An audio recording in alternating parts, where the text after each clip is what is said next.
Guys, in this video, I'm going to be talking about the biggest mistakes that I made that I want you guys to avoid. Okay. So let's get into this, you guys. For those that may not know, my name is Jasmine Tates. I'm a cleaning business coach where I teach entrepreneurs how to start and launch a six-figure plus and beyond cleaning business without them touching a mop, broom, or any and all of the things. Okay, you guys. So let's get into it.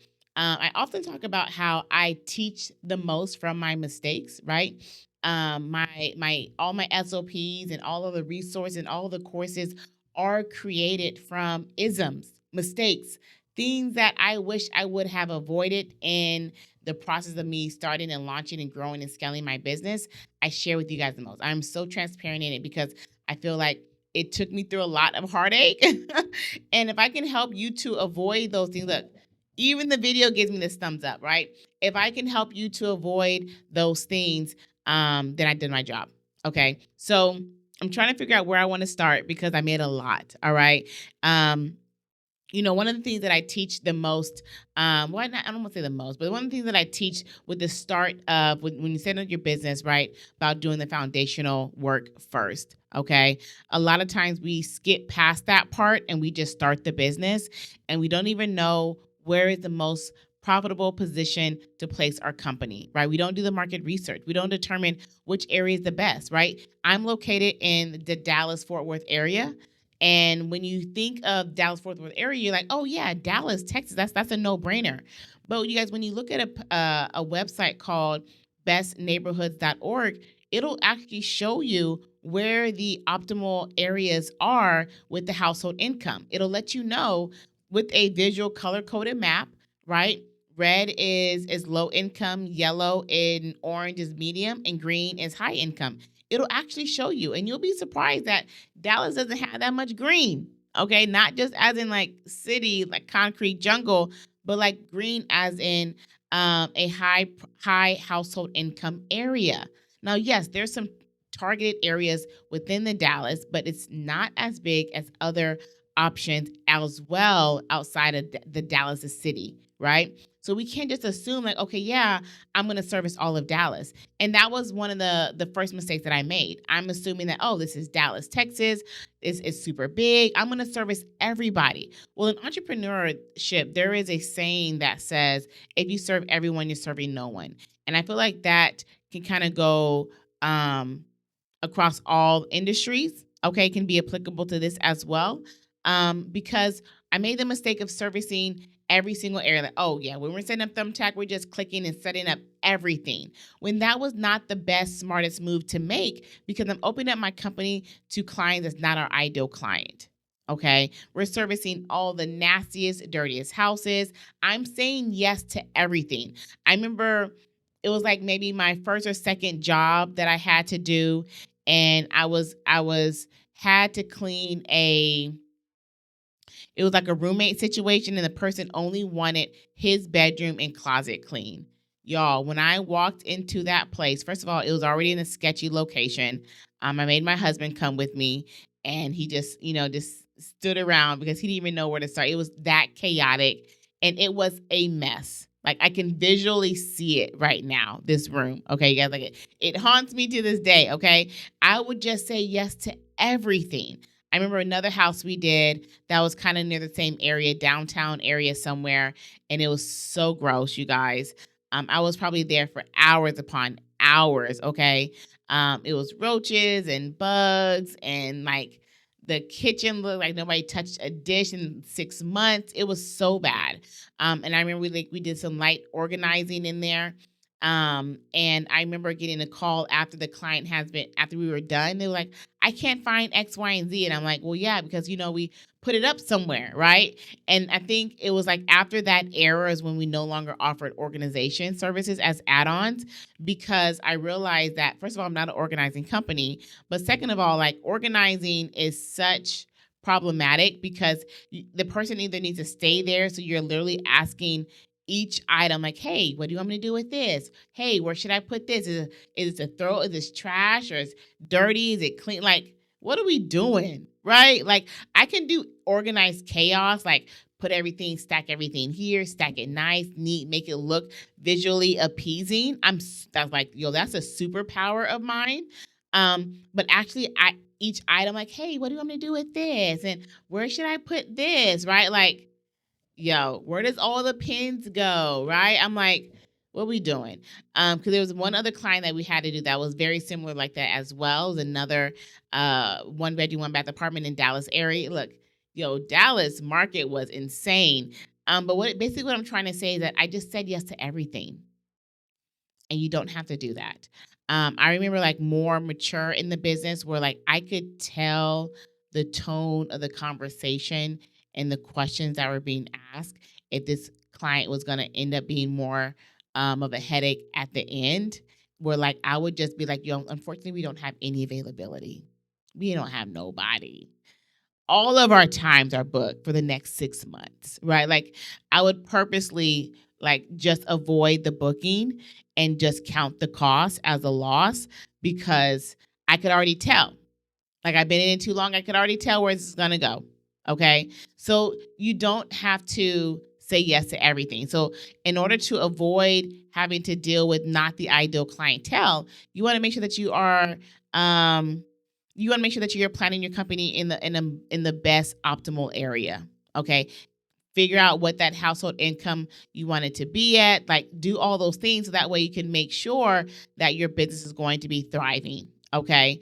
The next thing that I did along the same lines was not doing my pricing research, right? I literally charged what I thought I would pay, which is ridiculous because I was so broke I wouldn't pay anything. Right? Like I never experienced or seen people actually have a house cleaner and know what those costs would. So I didn't really know what to charge. I just literally I winged it.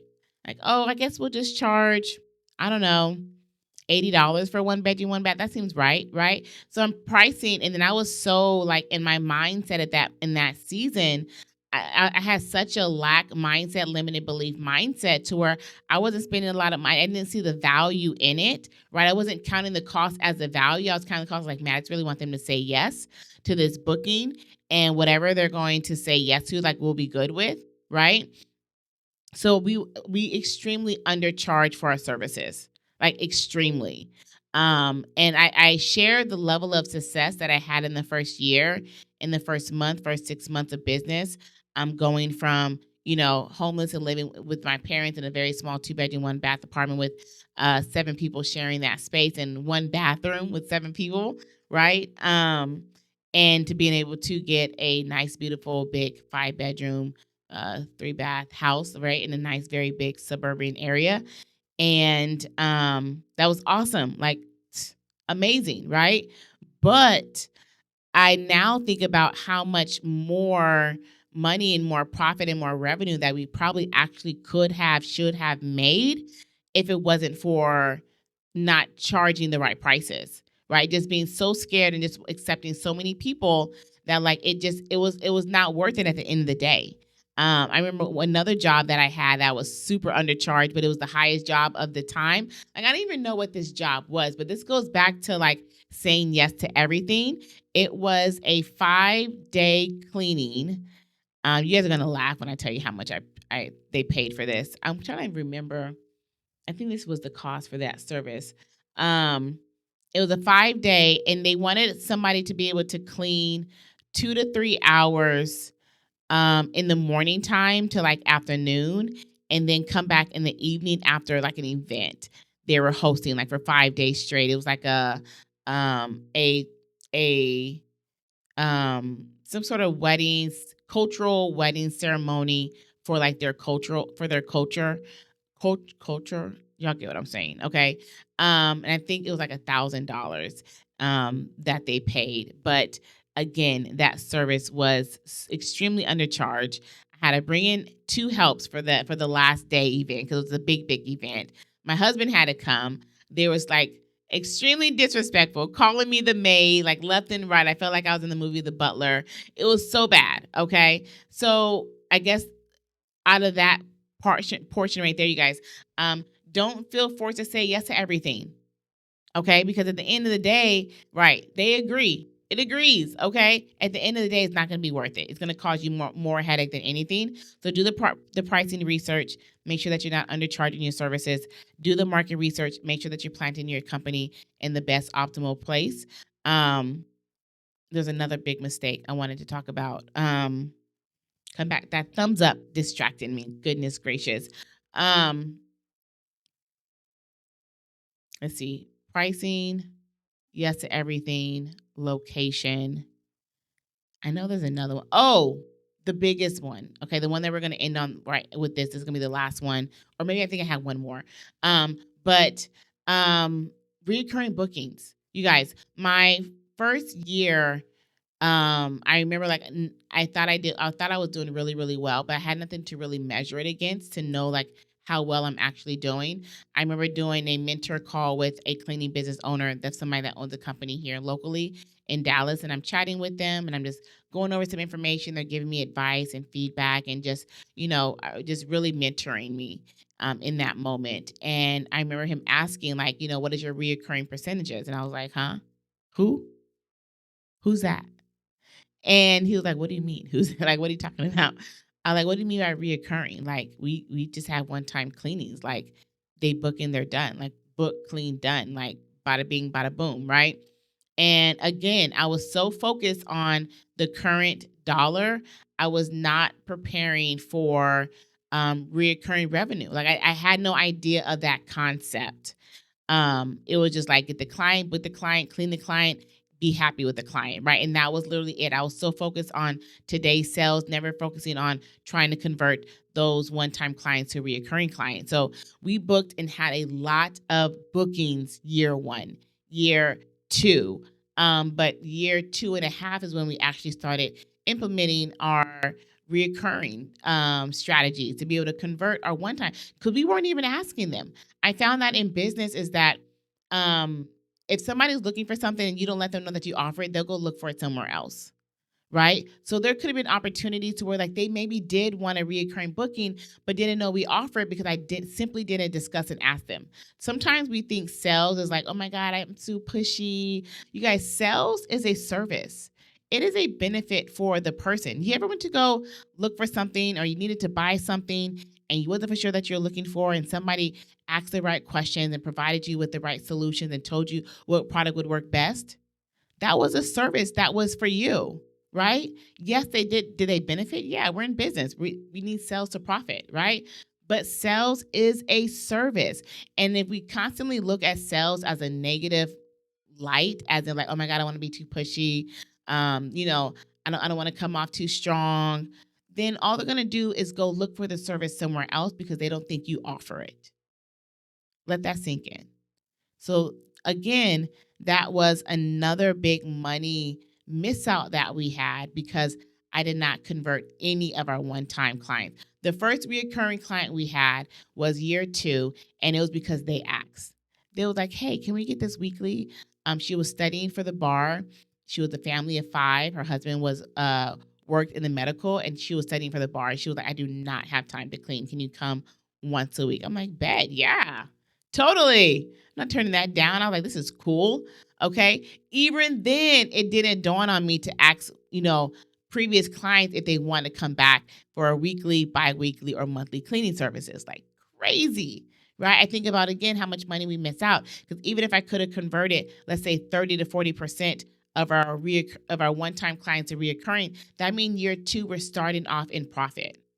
We're starting off, and not only are we starting off in profit, but we're also increasing our ROI because the acquisition cost of what it costs for me um to close that client, right? I would have made that money back again, right?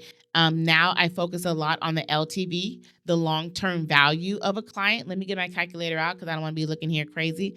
Because when I think about, what the potential of a client could do, like let's say a reoccurring client is at $250 a week. It's a biweekly client. They have a discount. They're paying $250 a week times 4. That's $1,000 times 12. That's $12,000.